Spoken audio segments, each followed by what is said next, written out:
Half a day, my name is Yeling Bian with this week's Spark Report. The people of Guam pride themselves on the beautiful beaches and crystal clear waters.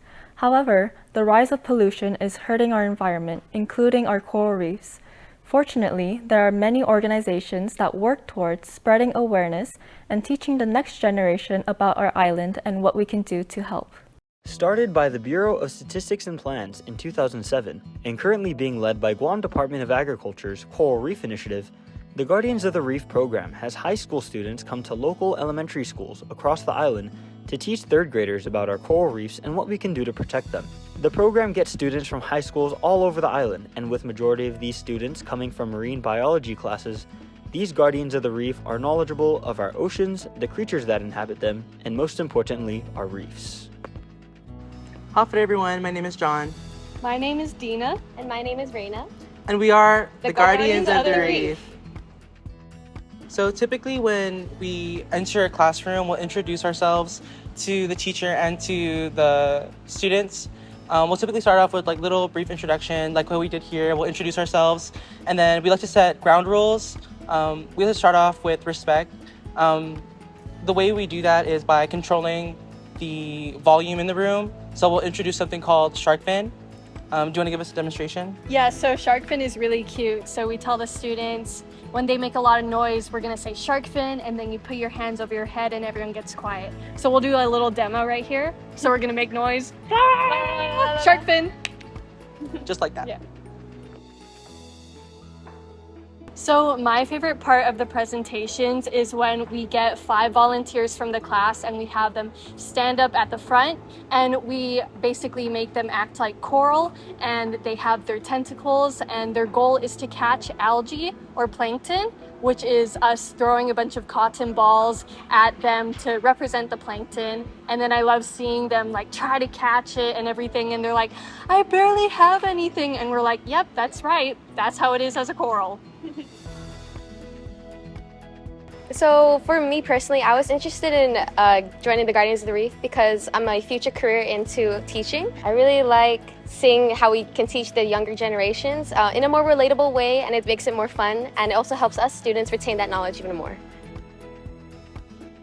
I think culturally speaking, coral reefs are a huge part of my culture, and I think that by protecting them, it helps preserve a part of my culture. I'm Chamorro, and I think if we didn't have the coral reefs on Guam, it'd be like losing a part of my culture. And I think that's another key aspect of preserving our coral reefs is to protect the culture of the island. Also, our coral reefs are a huge part of our tourism industry, so keeping them healthy is really important to keeping all the fish alive, all of the ecosystems, keeping it all pretty and nice so that tourists do like to come here just for the sole purpose of looking at all of our amazing coral. And coral reefs are also very important to protect because they hold majority of our marine life as well. One way to protect our coral reefs is one, being sustainable. I think by limiting our use of single-use plastics, it does help prevent, trash and pollution from ending up in our coral reefs.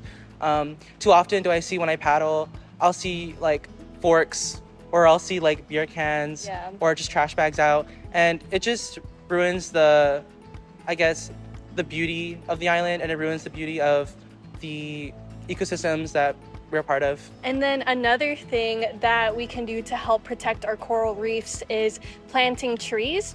So when we plant trees, the roots help hold all the soil together, and that prevents a lot of runoff.